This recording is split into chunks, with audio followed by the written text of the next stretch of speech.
Oh. Professor! No secret lair alert! Do I buy all of them or just some of them? And if only some, which some? Remain calm, Eric. A critical analysis of product values is what Tolarian Community College is known for. Well, that and 20-minute-long rants about a children's card game. Now, let us look at the current values of these drops and then evaluate whether or not— No secret lair alert!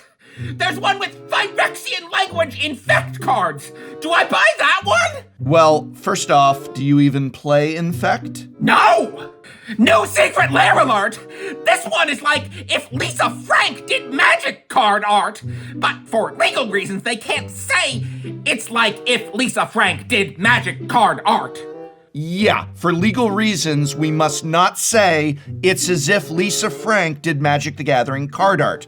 No secret lair alert! They've reprinted Brain of Fire! This is not a drill! I need that card for my Ashling the Pilgrim Commander deck! And the art is by Sam Burley! Sam Burley? OMG, I love Sam Burley artwork. No secret lair alert! Hand-drawn art by artist Rope Arrow! What if I really like the art, but the cards themselves are not that great? Do I buy them anyway? I really need to know. Well, you know, I've always said it is okay to purchase a secret lair just for the artwork. I maintain that, and oh, whoa, did you see Showcase All Will Be One? What if I hate the artwork and also the cards suck? Do I buy it then? Oh, Professor, no secret lair alert. This one is just snakes. This one is, Professor, it's just snakes. Snakes! It's snakes! So what's great about this is it's a business expense since I'm buying it for research purposes. No secret lair alert! No secret lair alert!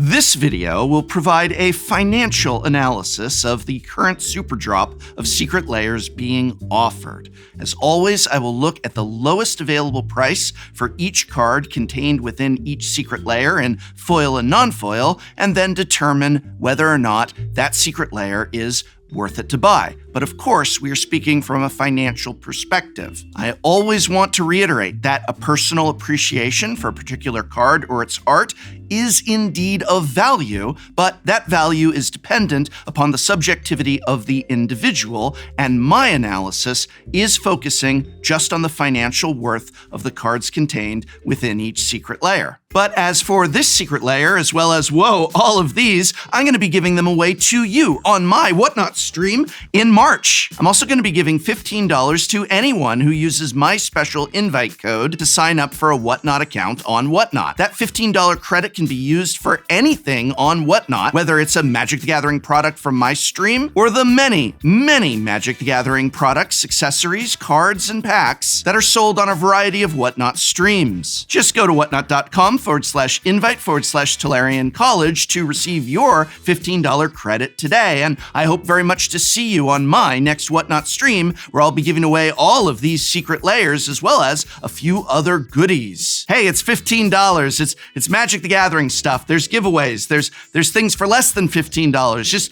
take the $15 code, buy Magic the Gathering things, Whatnot. It's $15 for Magic stuff. Enjoy! Our first layer is certainly one of the most popular. Showcase All Will Be One, Step and Complete Edition. This layer only comes in the extra premium priced foil edition. Serving as a companion piece to Phyrexia All Will Be One, this layer's 5 cards are all presented in the set's signature borderless ichor art style. In addition, Step and Complete refers to the set's unique foiling, with flashy Phyrexian mana symbols glistening across the card. cards. Of those cards, Phyrexian Unlife is a neat but not too reliable survival piece in Commander, which is the only place it really sees play. Phyrexian Crusader is easily the most compelling game piece here, as it is one of the few infect creatures in the game with evasion attached. This lets it see play in modern infect lists, as well as in any infect commander deck. This card has also only seen one printing, giving its foiling a respectable $53 price tag. Plague Engineer is a sideboard staple in Legacy, where it deals quick work of token, elf, and goblin boards. Airtie the Corrupted, or the Corrupted, sees essentially no noteworthy play in any format, and yet its cheapest foil printing is currently the 2001 Planeshift Original at $106. Lastly, there's Glissa the Trader, a classic commander that, thanks to 2 unique printings, lets us buy a foil version of her for only about $3. While this is a unique and compelling foil treatment, I wonder if a few better picks could have been included here. The total value of the non-foils would not even be worth a non-foil version of this, but thanks to Phyrexian Crusader and the Corrupted, we're up to a pretty high amount were you to buy the foil versions only. Nonetheless, I feel that number is artificially high and the selection rather lackluster. Grade here is just a C, because as soon as you take Airtie the Corrupted, a $1 card that happens to have a $106 price tag on its foil, a card that is not played anywhere, out of the mix, then you have a pretty low value.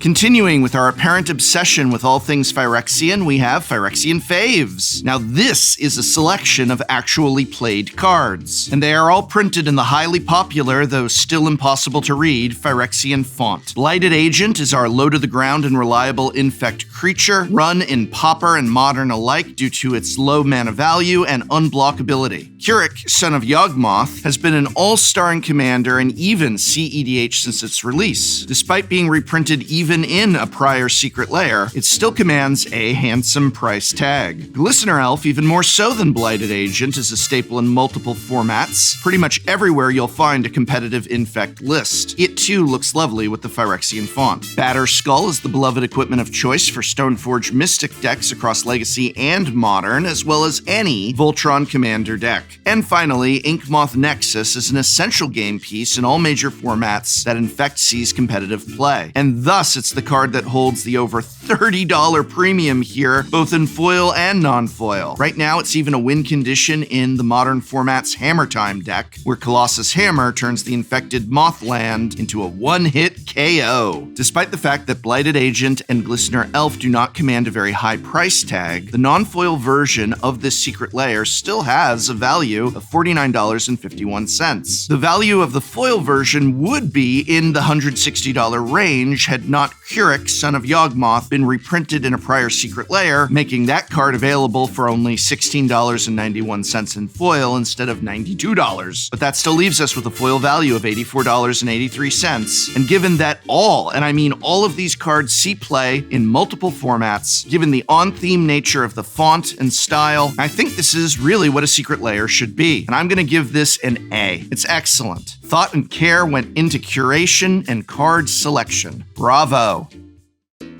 Moving along, secretly doubling as Artist Series Rope Arrow, our next Secret Lair is Draw Your Hand. Aside from Rope Arrow's psychedelic and unique art style, the apparent draw here is a collection of hand-themed cards. Though, after looking at these pieces, I completely failed to see how the hand theme comes into play in the slightest. Eldrazi Conscription has served as a classic, epic win condition for Voltron and Enchantment Commander decks since its inception. Deafening Silence is an inexpensive, albeit highly effective stacks piece in Pioneer, CEDH, and Legacy. Counterbalance is the assured cream of the crop here, as it's worth over $30 in its regular printing. And with such few reprints of this card, the cheapest foil version is actually the Amonkhet Masterpiece at $91. Closing out the list is Bruna, Light of Alabaster, who finds home in the command zones of those who adore her, and that's it. Nowhere else does she find home. But it's still noteworthy that this is Bruna's first foil printing since her original, which adds $45 to that foil price tag.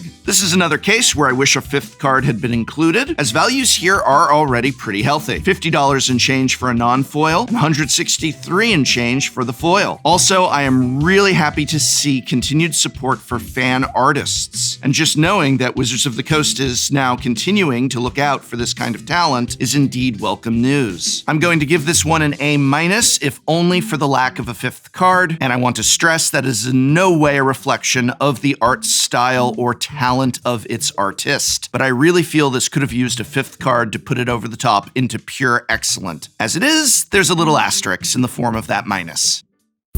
As we move to our next secret layer, our lawyers insist that we inform you that this is not Secret Layer Lisa Frank. But regardless of the name on the box, let the nostalgia trap in every millennial's heart be sprung with that 90s binder experience, featuring Lisa Frank-esque, though not actually Lisa Frank made, gorgeously garish and rainbow-drenched colors, the kind that adorned every manner of school supply in, I'm gonna say actually more the 80s than the 90s. Nonetheless, these 5 super cute singles include Alms Collector, Crested Sunmare, Goreclaw, Rin and Seri, and Exotic Orchard. All 5 of these 90s binder experience cards see play exclusively in Commander. That's not necessarily a bad thing, but it does beg the question as to how much Commander play do they see, as cards like Alms Collector, Crested Sunmare, and Rin and Seri are a lot more niche and focused towards specific decks than, say, Goreclaw and, of course, Exotic Orchard. Total value for the non-foil version is just $37.88, while the cost to purchase all of these in foil would be $105.53 if it weren't for that Warhammer 40k Surge foil printing of Exotic Orchard, which brings that value down to $58.18. Nonetheless, you're still getting more value here than the price of the Secret Layer by a reasonable amount. The art style, though not technically done by Lisa Frank, is fun and, again, nostalgia bait. So I'm going to say this Secret Layer is a solid B, and it will let just the right Commander player up their ooh-woo. Is that what the kids are calling it? I don't know. A youth wrote that line for me.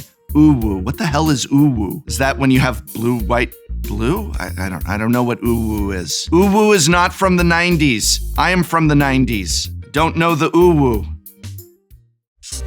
Our next secret layer is City Styles. In Jumpstart 2022, we saw many great reprints reimagined in an anime style. And this trend continues here, with a thankfully 5-card secret layer, including Sakashima the Imposter, a very popular and powerful clone spell that was also recently reprinted in a secret layer. Secret layer Heads I Win, Tails You Lose. Also included is Massacre Girl, a board wipe commander that, despite being an undeniably cool card, doesn't carry much value in foil or non-foil. The ever-popular Azusa, Lost But Seeking, a staple of landfall commander decks everywhere, as well as a reasonable inclusion in modern Amulet Titan lists. Teysa Karlov is, according to EDH Rec, the literal reigning queen of aristocrat-themed commander decks, and Paradise Mantle turns any creature equipped into a Birds of Paradise. This handy zero-cost spell catches fringe playing commander and modern equipment decks. And doesn't it just look cozy? Unfortunately, the total value for all of these cards in non-foil is only $23.57. That's thanks to Massacre Girl being only a 44-cent card, and none of the remaining cards being worth even more than $10 each. In foil, we've got more value at $134.32, and so our grade is split between the two. It's a D for do not buy for the non-foil, and a respectable B for the foil. Quite a big gap between the two, I'll admit it, but I just can't recommend, financially anyway, a secret layer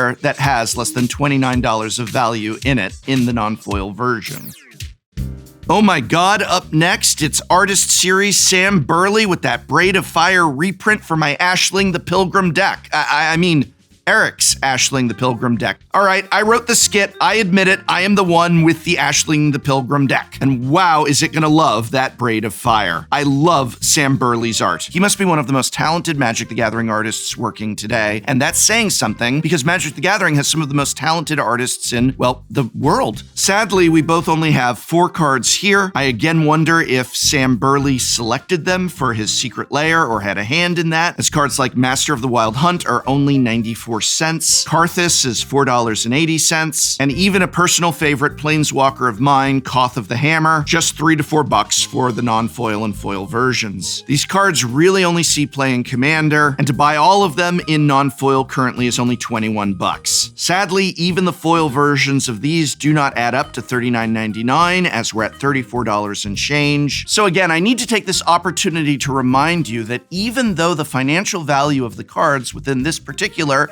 Secret Lair are not financially worth the price that's being asked, there is the factor of the artwork of these cards. I love this artist. He's one of my favorite Magic the Gathering artists. And I know I say that a lot, but I love Magic the Gathering art. And there's at least one card in this particular Secret Lair, and I'm not just saying this for the camera, this is true. That Braid of Fire, I want that Braid of Fire for my Ashling the Pilgrim deck. So I'm gonna buy this Secret Lair, even though the cards contained within are not worth the amount being charged by Wizards of the Coast, because even though it's not financially worth it, because of the art and because of the card being reprinted in my own personal weirdo Commander deck, it's worth it to me. And I feel that sometimes messages like this get lost in a financial analysis, so I wanted to take this moment to reiterate it. Consider it reiterated. So strictly speaking, from a financial perspective, this entire Secret Lair is a D. Again, I don't know if Artist Series ask artists what cards they'd like to make art for, or if they're just assigned those cards. I do wish they always got 5 cards, and I do wish a liaison at Wizards of the Coast might make a stronger suggestion of some selected singles to be included in an Artist Series like these. Absolute talent, one of my favorites, but the financial value just doesn't add up to the price tag. Snakes have arrived. Slithery, slidey, slinky, and slimy. All 5 cards in the Secret Lair are the snake creature type. And I think they're all in my Cassetto deck. Hexdrinker, Lotus Cobra, Sashiro the Anointed, Icefang Codal, and Stonecoil Serpent. No, Stonecoil isn't in my Cassetto deck, but the others are. What's interesting about this Secret Lair is that different artists have illustrated different cards in different styles. As a snake lover, I find myself a little disappointed by that, simply because I might personally have preferred them all to be a matching style by the same artist. One of these artists is not doing the cards in a style I like, and the other is doing them in a style I really, really like. No, I will not say which, I don't need to prejudice you. Art is subjective, what I like, maybe you do not, and vice versa. Nonetheless, it is a little odd choice, as usually it's one artist for the whole Secret Lair. What I can comment on is the value. It's only $10 worth of cards in non-foil. That's not even a D, that's a fail. Thanks to cards like Shishiro the Anointed and Hexdrinker, the foil version goes up to $66.51. But Shishiro's price tag is largely because, yeah, it's an old Kamigawa rare that never really got reprinted in foil. It's an utter fail in non-foil financially speaking, and really, honestly, only a C+ in foil. I think I'm personally buying this Secret Lair just because of the snakes thing, but honestly, I don't have the drive for it. I'll have to make that decision before hitting buy. Just as with each of these Secret Lairs, so too will you. I hope very much this video has been of some help to you. Remember, I'll be giving away this and half a dozen other Secret Lairs on my Whatnot stream. Be sure to tune in, or if nothing else, just use my invite code to get $15 to spend on anything on Whatnot, whether it's on my stream or one of the many, many Magic the Gathering streams selling individual cards, packs, commander decks, accessories, or I think they got other non-magic items, but who cares about non-magic items? Just go to whatnot.com/invite/Tolarian College, and you'll get a $15 credit to spend on anything on Whatnot. Whatnot is just if Twitch and eBay had a baby. It's live streaming of sales of Magic the Gathering products and items. There's auctions, there's buy it nows, there's always something going on. Go check it out. And use my code for $15, or come join me in March on my stream, and maybe you'll just walk away with a free Secret Lair or something else. Always got a surprise up my sleeve. Thank you, Whatnot, for sponsoring this video. New Secret Lair alert!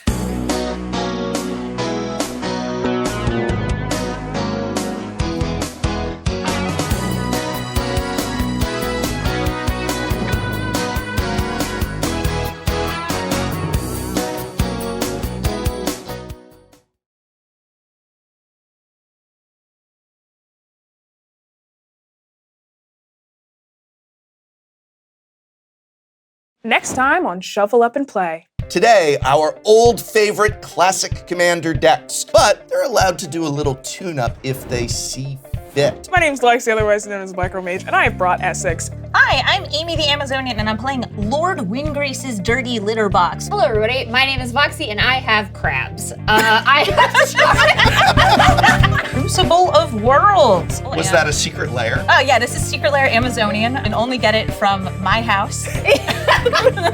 How do we feel about Infect happening? My 1/1 snake is not the threat. I really love that shirt because it implies that Garruk broke his curse by ripping his shirt off. Show a little skin.